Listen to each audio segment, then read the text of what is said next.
So that other guy with blood on his mouth was already begging him. That sentence right there should stop you cold. Because what happened on Friday, October 24, 2025, in Jos, Plateau State, did not start with enemies. It did not start with strangers. It started with two young men who were best friends, who laughed together, played football together, and chased their dreams together. And yet, by the end of that same day, one of them would be gone. Not just gone, buried, hidden under the floor of the very apartment they used to hang out in. This is one of those stories that reminds you how thin the line between a normal day and a nightmare can be. Stay with me, because this story is going to shake you. Let us start with Peter Mafuyai. Peter was 22 years old and a 300-level student in the Department of Banking and Finance at the University of Jos, commonly called Jos. He came from Langtang South local government area in Plateau State. People who knew Peter described him the same way every single time. They said he was calm, they said he was humble, they said he was focused on his future. He was not the kind of person who looked for trouble. He was the kind of person who sat in the front row, took his studies seriously, and made his family proud. His family in Langtang had watched him grow from a boy into a young man who was building something for himself. He was in his third year of university. He had plans. He had a future. Now, let us talk about Nanpon Timnan. Nanpon was 23 years old and a 200-level student in the Department of Agricultural Science, also at the University of Jos. He and Peter were not just classmates who happened to know each other. These two were close, real close. The kind of close where people in your compound start to see you as a pair. Neighbors and fellow students who knew them both always described them the same way. They said Peter and Nanpon were always together. They played football together in the evenings, they hung out together on weekends, and in the weeks leading up to October 2025, they had been working on something exciting, a music project. The two friends had been going to a recording studio, laying down tracks, working on songs. For many young Nigerians, music is not just entertainment. It is a dream. It is a way out. It is something you pour your heart into. And these two were doing exactly that, side by side, as friends. The university had concluded its 2024-2025 academic session on August 30th, which meant students were on break and not required to be on campus at the time. Peter and Nanpon were both off campus, living in their own apartments. Peter's apartment was at Rusau Village, located in the Faringada area of Jos North local government area. This was an off-campus area where many UniJos students rented rooms during the school year. It was the kind of area where young people lived side by side, shared compounds, and built that student life community that many of us remember fondly. Noise in the morning, generators at night, neighbors who know your face even if they do not know your name. On that Friday, October 24, 2025, Peter and Nanpon did what they often did. They went out to play football first. This was routine for them. After the game, they headed to the recording studio together, probably excited about whatever song they were working on. No one who saw them that day reported anything strange. No argument, no tension, just two friends going about their day like they had done so many times before. When the studio session ended, they returned to the apartment at Rusau. At this point, everything still looked completely normal. Neighbors in the compound saw them come back. No one had any reason to worry. These were familiar faces, just two boys coming home after a day out. But something happened when they got back. Something that nobody outside that apartment fully understands to this day. An argument broke out. Exactly what the argument was about has not been officially confirmed by the police, but sources who spoke to journalists shortly after the incident suggested it may have had something to do with the music project the two were working on. Perhaps a disagreement about the direction of the song, perhaps something was said that cut too deep, perhaps old frustrations came to the surface. No one knows for certain. What we do know is that the argument became heated, and Nanpon made a decision in the middle of that heat that would end a life and destroy his own. He left the apartment and went to get a machete. When neighbors in the compound saw Nanpon with the machete, they became alarmed. They asked him what he needed it for. He did not answer them. He said nothing. He just walked back toward Peter. And what happened next, the neighbors who were there that day said they will never forget for as long as they live. Let that sink in for a moment. Not a stranger, Not someone Peter had wronged in a long and complicated history of bad blood. This was the person Peter trusted. The same person he had just spent hours with at the studio. The person whose company he had sought that very day. And in one terrible, irreversible moment, Nanpon Timnan swung a machete at Peter Mafuyai and ended his life right there in the compound. Eyewitnesses said it happened fast. Peter did not have time to run far. The attack was sudden and brutal. Peter screamed, he begged, he tried to escape. But Nanpon, according to reports, was not responding to anyone. Not to Peter's cries, not to the shouts of the neighbors who had run out of their rooms when they heard the commotion. People in the compound were yelling, they were shouting at Nanpon, they were demanding to know what Peter had done to deserve this. Nanpon did not answer. He did not explain himself. He just stood there while the neighbors scrambled for help, running out of the compound to find someone who could stop what was happening. But by the time they came back with help, it was too late. Peter Mafuyai, 22 years old, 300-level student of banking and finance, a young man from Langtang South with a future in front of him, was gone.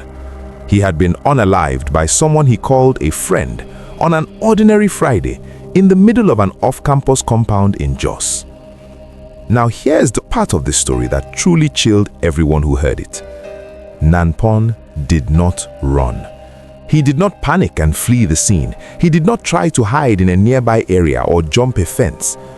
What he did next showed a level of coldness that investigators and community members are still trying to make sense of. Nanpon Timnan picked up Peter's body, brought it inside the apartment, and dug a shallow grave inside his own room.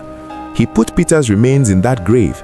He covered it, and then, as neighbors began to understand what had happened and started looking for help, Nanpon was inside that apartment acting as though he had simply dealt with a problem. Think about that for a second. He dug a grave inside his room with his own hands, not in a panic, not in a hurry, but with the kind of deliberate calm that tells you he had, in some dark corner of his mind, decided what he was going to do. He buried his friend under the floor of the apartment like Peter had never existed, like those studio sessions never happened, like the football games and the laughter and the shared dreams had never meant anything. Before we go further into how the police found out and what happened next, I want you to stop and write something in the comment section below. Write the name Peter Mafuyai in the comments. Just his name. That is all. It is a small thing, but it matters. Because behind every crime story we cover here on Trem Crime Zone, there is a real person whose name deserves to be remembered. Peter was a young man with a life, with a family, with a future. His name should not be forgotten in the details of this case. And while you are down there in the comment section, if you have not already subscribed to Trem Crime Zone, please do it right now. Hit that subscribe button and turn on your notifications. Here's why this matters. We cover real Nigerian crime stories, true cases, verified facts. We don't just read headlines. We go deep into what happened, why it happened, who the people were, and what the justice system did about it. Every week we bring you stories like this one, stories that make you think, stories that make you want to talk to your friends and family about safety and trust and the world we are living in. If that is the kind of content that matters to you, then Trem Crime Zone is your channel. Subscribe now and you will never miss another story. Now, back to Jos. Neighbors had witnessed enough. They had seen Nanpon come out with the machete. They had heard the screams. They had seen what happened. Even though they could not stop it in time, they were not going to stay quiet. That morning at around 9:30 a.m., a distress call reached the police. The divisional police officer of the Laranto division received the report and did not waste any time. He assembled a team of officers and they headed straight to Rusau Village, Faringada. When the officers arrived at the apartment, Nanpon Timnan was still there. He was arrested without any recorded resistance. The police moved quickly to search the apartment, and that is when they found what they were looking for. Right inside the room, exactly where witnesses had feared, they discovered the shallow grave. They carefully exhumed Peter's remains from the ground. Peter's body was transported to the Bingham University Teaching Hospital morgue in Jos, where it was kept for an autopsy to determine the full details of his injuries. The Student Union Government President at Jos, Jane Puajok, confirmed the tragedy to the public. The university's registrar, Dr. Rejoice Songden, released an official statement on Monday, October 27th, expressing deep sorrow on behalf of the university's management, staff, and students. She confirmed that the incident occurred outside the school premises and that the university was cooperating fully with security agencies to ensure justice was served. She also noted that the academic session had ended on August 30th, so students were officially on break at the time. She added that new security measures were being strengthened around the university area. The Plateau State Police Public Relations Officer, SP Alfred Alabo, confirmed Nanpon's arrest and described the act as heinous and deeply disturbing. He stated that the Commissioner of Police, CP Emmanuel Adesina, ordered the case transferred to the State Criminal Investigation Department. To understand what happened at Rusau Village on October 24, 2025, you have to understand who these two people were. Not just their names, not just their departments, who they actually were as human beings. Because that is where this story stops being just a crime report and starts being something that should genuinely disturb all of us. Peter Mafuyai was not just a student. He was a son. He was a brother. He was a friend to many people across the Jos community. Those who knew him described him over and over again using the same words: kind, focused, hardworking, humble. He was the kind of person who made the people around him feel good just by being there. He had enrolled in banking and finance and was in his 3rd year, which means he was close to graduating. He had worked hard to get to that point. His family from Langtang, South LGA had invested in him, sacrificed for him, and were watching him build a future step by step. He was preparing for his semester exams when everything stopped. People who knew Peter from the Jos campus said he was easygoing and popular. Not in a loud or flashy way, just the kind of popular that comes naturally to someone who treats everyone with warmth. His fellow students could not believe the news when it came out. Some of them refused to believe it at first. They kept refreshing their phones, hoping someone would correct the story and say it was a mistake or a case of mistaken identity. But the University of Jos confirmed it. The police confirmed it. Peter Mafuyai was gone. Now, let us talk about Nanpon Timnan. Nanpon was from Pangshin in Plateau State and was studying agricultural science at Jos. He was 23 years old.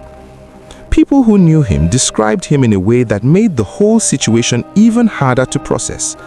They said he was quiet, reserved, someone who kept to himself mostly. He did not have a reputation for violence. He was not known in the compound or on campus as someone who picked fights or caused problems. His classmates reportedly expressed total shock when the news came out. They said it was completely out of character, that the Nanpon they knew was not capable of something like this. And yet, he did it. This is the part of true crime stories that forces us to sit quietly and think. Because if Nanpon Timnan was truly the quiet, reserved young man everyone described, then something happened inside that argument on October 24 that flipped the switch. Something was said or something built up over time that pushed him past a point of no return. Was it about the music? Was it about money? Was there some other issue between them that no one knew about? The police investigation was ongoing as of the time this story was reported, and the full motive had not been officially confirmed. But sources close to the case suggested the argument may have started around the music project they were working on together. This is important to highlight because it is not the first time in Nigeria or anywhere in the world that a creative partnership has fallen apart with devastating consequences. Music, business, money, and close friendships are a combination that can create enormous pressure. When two people are working together on something they both care deeply about, and a disagreement breaks out over credit, direction, or money, emotions can run extremely high. That does not excuse what happened. Nothing excuses what happened, but it helps us understand how a normal Friday afternoon turned into one of the worst tragedies the Jos community had seen in years. What made this case even harder to stomach was the act that followed the violence. The fact that Nanpon did not run tells investigators something important. Running would have been the response of someone acting out of pure panic. But Nanpon stayed. He went back inside. He dug a grave inside his room, which means he had to think about what he was doing. He had to find the tools. He had to dig. He had to move Peter's body. This was not an impulsive cover-up. This was a deliberate decision made by someone who believed he could hide what he had done. He thought he could bury the evidence, literally, and walk away. He was wrong. If you are watching this and you are feeling heavy, that is okay. That is supposed to happen. These are real people, real families, real pain. But I want to ask you something before we go into the final chapter. Are there people in your life right now, people you call friends, where there is an unresolved tension that you have been avoiding? A disagreement over money, over a project, over something that feels small but has been building up quietly? This story is a reminder that unresolved conflict between close people does not just stay quiet forever. Sometimes it explodes in ways that cannot be undone. And before we continue, here's your CTA for this chapter. Share this video with at least one person today. Send it to a friend, a family member, a classmate. Not because it is entertaining, but because stories like this one carry a lesson that people need to hear. Every share you make helps Trem Crime Zone reach more people who need to be informed. Hit the share button now and let's keep growing this community together. The case landed at the State Criminal Investigation Department in Plateau State. Officers began a detailed investigation. The neighbors who had witnessed the incident were brought in for questioning. Forensics were conducted at the scene. The autopsy at Bingham University Teaching Hospital was carried out to document the exact cause of death and the full extent of Peter's injuries. The police were building a complete case, piece by piece, making sure that when this matter went to court, there would be no gaps that could allow justice to slip through. The university also made it clear that they were not going to stand back and let this pass quietly. Dr. Rejoice Song then assured the public that UniJos was cooperating fully with all security agencies involved. She also used the statement to remind students, parents, and guardians that the school had strengthened security measures in and around the university area. The institution wanted it to be clear that the safety of their students was their highest priority, and that this kind of act would not be swept under the rug. Let us talk about what this case means, not just as a crime story, but as a story about people, about friendship, about choices, and about what happens when we allow conflicts to go unresolved until it turns into something we cannot take back. Peter Mafuyai was 22 years old. 22! He was studying banking and finance in his third year of university. In a country like Nigeria, getting to your third year of a university degree means you and your family have sacrificed a great deal. School fees, accommodation costs, study materials, the early mornings and the late nights, the exams and the result checks, all of that effort, all of that love, all of that hope was cut short in an afternoon.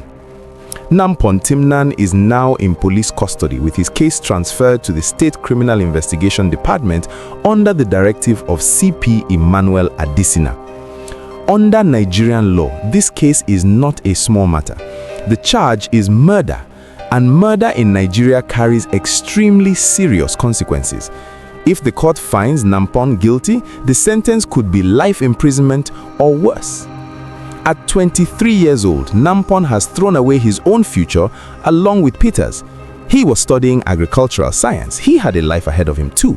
And all of it is now gone because of one argument and one terrible decision.